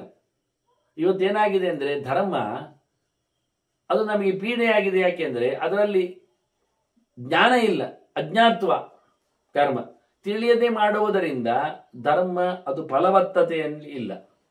ಎರಡನೇದ್ದು, ಧರ್ಮವನ್ನು ನಡೆಸಿಕೊಡುವಲ್ಲಿ ಯಾವುದೇ ರೀತಿಯಾದಂತಹ ಒಂದು ವ್ಯವಸ್ಥಿತವಾದ ಗುರಿ ಇಲ್ಲ. ಎಲ್ಲ ದೇವರನ್ನು ಕರೆಯುವುದು, ಎಲ್ಲ ಮಾಡುವುದು. ಕೊನೆಗೆ ಈ ಗಾಯಗೊಂಡ ಸೊಂಟಕ್ಕೆ ಹಚ್ಚಲಿಕ್ಕೆ ಹೋಗಿ ಸಾಬೂನ್ ಹಚ್ಚಿದ್ದಂತೆ, ಮುಲಾಮ್ ಹಚ್ಚಿದ್ದಂತೆ, ಗ್ರೀಸ್ ಹಚ್ಚಿದ್ದಂತೆ, ಮತ್ತೆ ಕೊನೆಗೆ ಯಾರೋ ಉಪಾಯವನ್ನು ಹೇಳಿದ್ರಂತೆ, ಅದು ಎಂತ ಹೇಳಿಬಿಡ್ತೇನೆ ಎಂತ ಮಾಡಬೇಕು ಅಂತ. ಅದು ಅಲ್ಲಿಗೆ ಥೆರಪಿ ಮಾಡ್ಲಿಕ್ಕೆ ಉಂಟಂತೆ. ಏನು ಥೆರಪಿ ಕೇಳಿದರೆ ಅದು ನ್ಯಾಚುರಲ್ ಥೆರಪಿ ಅಂತ. ಅದು ಹೇಗೆ ಕೇಳಿದರೆ, ಹೋಗಿ ಯಾವುದಾದ್ರೂ ಒಂದು ಮಾವಿನ ಮರದ ಪಕ್ಕದಲ್ಲಿ ಹೋಗಿ ನಿಲ್ಬೇಕಂತೆ ತಾಗಿಸಿಕೊಂಡು. ಆಗ ಅಲ್ಲಿ ಕೆಂಪಿರುವೆ ಇರ್ತದಲ್ಲ, ಅದರ ಪಟ್ಟು ಅದಕ್ಕೆ ಹಿಡಿಬೇಕಂತೆ, ಅದು ಕಚ್ಚಬೇಕಂತೆ ಅವನ ಗುಂಡೆಗೆ. ಇದೊಂದು ಥೆರಪಿ ಅಂತ. ಹೀಗೆ ಹೇಳಿಕೊಂಡು ಎಂಥದೋ ಧರ್ಮ ಅಂದ್ರೆ ಏನು ಕೇಳಿದರೆ, ಧರ್ಮ ಅಂದ್ರೆ ಏನೋ ಅಂತ ತಿಳ್ಕೊಂಡಿದ್ದಾರೆ ಅವರು. ಯಾವುದೋ ಒಂದು ಪ್ರತೀಕ ಇರಬೇಕು, ಅದಕ್ಕೆ ಯಾವುದೋ ರೀತಿಯಿಂದ ಪೂಜೆ ಪುನಸ್ಕಾರಗಳಾಗಬೇಕು, ಅದಕ್ಕೊಂದಿಷ್ಟು ಬೆಡಿ ಸರಮಾಲೆ ಪಟಾಕಿ ಚಂಡೆಯವರು ಹಾಗೆಲ್ಲ ಬರಬೇಕು, ವಾದ್ಯಘೋಷ ಎಲ್ಲ, ಮತ್ತೊಂದಿಷ್ಟು ಹೂ ಪುರಸ್ಕಾರಗಳು. ಏನ್ ದೇವರು, ಏನು ಮಂತ್ರ, ಏನು ಜನ, ಏನು ಯಾರಿಗೂ ಗೊತ್ತಿಲ್ಲ. ಏನಾಯ್ತಂತೆ ಯಾರಿಗೂ ಗೊತ್ತಿಲ್ಲ.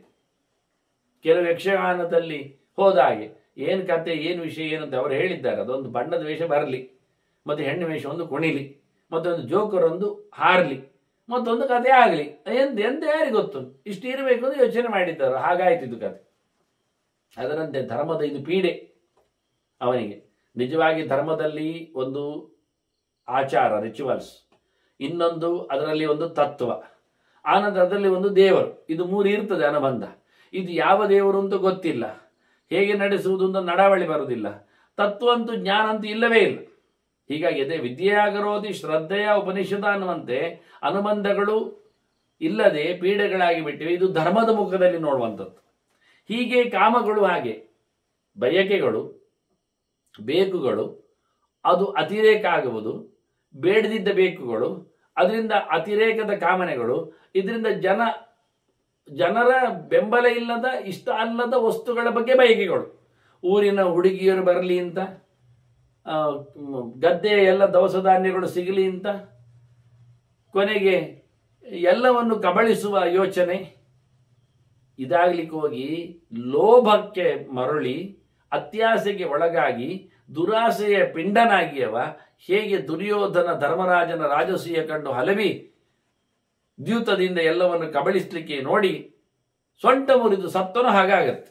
ಇದು ಕಾಮದ ಅನುಬಂಧ ಮತ್ತು ಪೀಡೆ. ಬೇಕು, ಒಳ್ಳೆಯದು ಬೇಕು, ಪ್ರಜಾಹಿತಕ್ಕಾಗಿ ಬೇಕು, ಅದನ್ನು ಒಳ್ಳೆಯ ರೀತಿಯಲ್ಲಿ ಇಂಪ್ಲಿಮೆಂಟ್ ಮಾಡಿಕೊಂಡು ಬರಬೇಕು. ಅದು ಬಿಟ್ಟು ಅದು ವೈಯಕ್ತಿಕವಾಗಿ ವಾಸನೆಯ ಕಾಮವಾಗಿ ಧರ್ಮ ವಿರುದ್ಧವಾದ ಬಯಕೆಯಾಗಿ ಜನಾಂಗಗಳ ಹತ್ಯೆಯಲ್ಲಿ ಪರ್ಯವಸಾನ ಆಗುವುದು. ಹೀಗೆ ಬಹಳ ಚಂದವಾಗಿ ತ್ರಿವರ್ಗೇ ತ್ರಿವಿಧಾ ಪೀಡಾ, ತ್ರಿವರ್ಗದಲ್ಲಿ ಧರ್ಮಾರ್ಥ ಕಾಮದಲ್ಲಿ 3 ಬಗೆಯಿಂದ ತೊಂದರೆಗಳು ಇರ್ತಾವೆ. ಅನುಬಂಧ ತಥೈವಚ, ಅದನ್ನು ಪಡೀಲಿಕ್ಕೆ ಬೇಕಾಗಿರ್ತಕ್ಕಂಥ ಅದರ ಸಂಬಂಧವೂ ನಮ್ಮಲ್ಲಿ ಇರ್ತದೆ. ಅನುಬಂಧಂ ತಥಾ ಜ್ಞಾತ್ವ, ಅದರ ಸಂಬಂಧ ಏನು ಅಂತ ಚೆನ್ನಾಗಿ ತಿಳ್ಕೊಂಡು ಪೀಡಾಂಚ ಪರಿವರ್ಜಯೇತ್, ಅದರ ಪೀಡೆಯನ್ನು ತೊಂದರೆಯನ್ನು ದೂರಕ್ಕೆ ಕಳಿಸಬೇಕು ಅಂತ ಬಹಳ ಸುಂದರವಾಗಿ. ಇನ್ನೂ ಅನೇಕ ಅರ್ಥಗಳಿವೆ ಇಲ್ಲಿ. ಅದರ ರಾಜಸ ತಾಮಸ ಸಾತ್ವಿಕ ಮುಖಗಳ ಚಿಂತನೆ, ಕಾಮಕ್ರೋಧ ಲೋಭಗಳ ಅದರ ಸಂಬಂಧ ಯಾವುದಲ್ಲಿ ಏನಿರ್ತದೆ ಅಂತ. ಅರ್ಥಕ್ಕೆ ಬಂದಾಗ ಲೋಭ ಆಗ್ತದೆ, ಧರ್ಮಕ್ಕೆ ಬಂದಾಗ ಸಿಟ್ಟು ಬರ್ತದೆ, ಮಾಡಲಿಕ್ಕೆ ಹೆಚ್ಚು ಕಡಿಮೆ ಆದಾಗ ಅದರಲ್ಲೇ ಅವರು ಸಿಟ್ಟು ಮಾಡಿಕೊಳ್ಳಿಕ್ಕಿಲ್ಲ ಅಂತ ಹೇಳಿದ್ದು. ಅದರೊಟ್ಟಿಗೆ ಕಾಮದಲ್ಲಿ ಇರತಕ್ಕಂತಹ ದುಷ್ಟ ಕಾಮನೆಗಳು, ಇಂಥದ್ದೆಲ್ಲ ತ್ರಿವಿಧಂ ನರಗಸ್ಯೇದಂ ದ್ವಾರಂ ನಾಶನ ಮಾತ್ಮನಃ ಅಂತ ಕೃಷ್ಣ ಹೇಳಿದಾಗೆ ಹಾಳಾಗತಕ್ಕ ಸಂಗತಿಗಳು, ಅದೇ ಒಳಿತಾಗುವ ಸಂಗತಿಗಳು. ಅದು ಧರ್ಮನಿಷ್ಠವಾಗಿ ಧರ್ಮ ವಿರೋಧ ಇಲ್ಲದಂತೆ ಪಡೆಯುವ ಪ್ರಜಾಹಿತಕ್ಕೋಸ್ಕರ ಅಥವಾ ದೇವರಿತಕ್ಕೋಸ್ಕರ ಮಾಡತಕ್ಕ ಸೇವೆಯಾಗಿ ಮತ್ತೆ ಪ್ರಯೋಜನ ಸಂಪತ್ತು ಎಲ್ಲ ಅದು ಸಾತ್ವಿಕದ ನೆಲೆಯಲ್ಲಿ ವಿನಿಯೋಗ ಆಗುವ ಹಾಗೆ ಮಾಡಿದರೆ ಮಾತ್ರ ಆಗುತ್ತೆ ಅಂತ ಎನ್ನುವ ಮುಖ ಚಿಂತನೆಗಳು. ಇನ್ನೂ ರಾಜನಿಗೆ ಕೊಟ್ಟಿರತಕ್ಕಂಥ ಋಷಿಯ ಬೋಧನೆಗಳನ್ನು, ರಾಜನೀತಿಗಳನ್ನು ಮತ್ತೆ ತಿಳಿಯುವ ವಂದನೆಗಳೊಂದಿಗೆ ಶ್ರೀಕೃಷ್ಣ ನಾರಾಯಣ ನಾರಾಯಣ ನಾರಾಯಣ.